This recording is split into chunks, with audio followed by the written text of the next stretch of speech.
Well, it's off to Berrima Diesel today. Looking forward to what the boys can find and get out of the old girl. I'd like another 100 horsepower, but I reckon there'll just be a bit of fine tuning and they'll just improve a few things, so bring it on.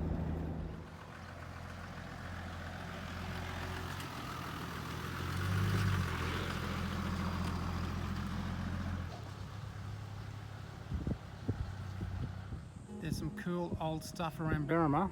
This church, built back in 1849.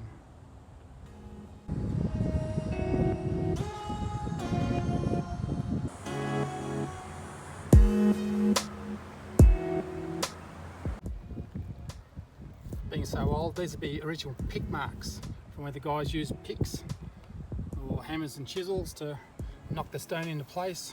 This is a curve. It's a bit hard to see, but it's a curve.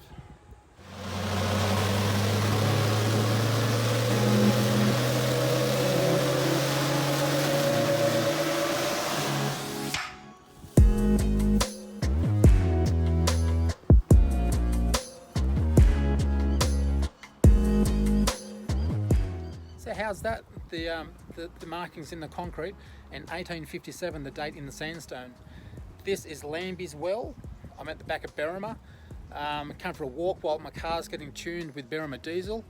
After the river walk, I might go up the top for a be up at the Surveyors General Inn, built in 1837.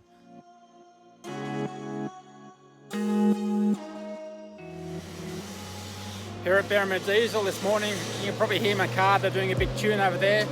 Can't go over there because it's all noisy. Can't believe how busy this place is. They've got a 3-bay workshop. That's all chockers. Mine's in the bottom one there, getting a tune. Can't wait. Won't be long. Sort of around 8 pound nut range. Now up around 12 pound. So because of that, we've now leaned off the fuel ratio. So this is low the fuel ratios up to a bigger graph here. We've actually got them sort of leaning off. Just due to the nature of the turbo and stuff, air fuel ratios can continue to sort of dive off as the revs go up because you start running out of air and puff. But it was pretty rich before.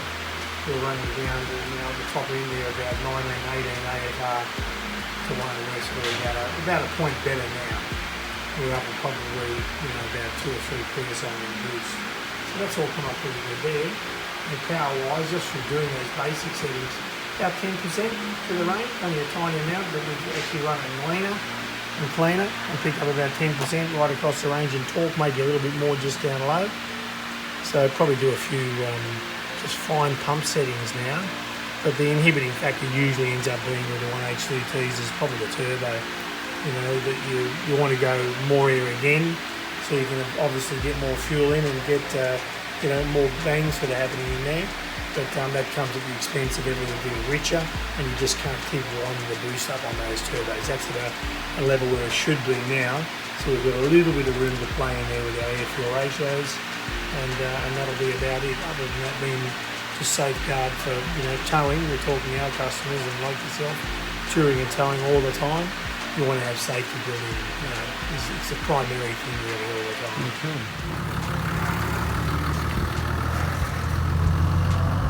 Final run for the day. See how much horsepower we're kicking out. Well, what a bloody good morning that was with Berrima Diesel. Andrew himself did the tune on the old girl. Realistically, I was expecting to get about 2 to 3, maybe 5 kilowatts extra, but he found 10. And also found that the turbo PSI was down, so we bumped that up to be within the safe parameter. And what they do, they actually explain to you what they're doing to your car, why and how it affects things, so you've got a better understanding on exactly how things work. It's like if you rebuild your motor, put the injectors back in, put the pump on, and don't get it tuned, it's not efficient. It doesn't talk to each other. So by doing this and everything is in sync, better fuel economy if you drive it right, better for the environment, which is the main thing that we're all pushing for these days, but just a more drivable car. But what I found is that what a friendly, family, business orientated place it was. Everyone friendly, shake your hand, have a chat. Just a fantastic operation and professional. So busy down there, but they'd stop, have a chat to you, say g'day. So I'll be back in 12 months' time to give the old girl a post checkup, I suppose you call it, to see how things are going, and that won't hurt at all. So thanks Berrima Diesel, we'll be back.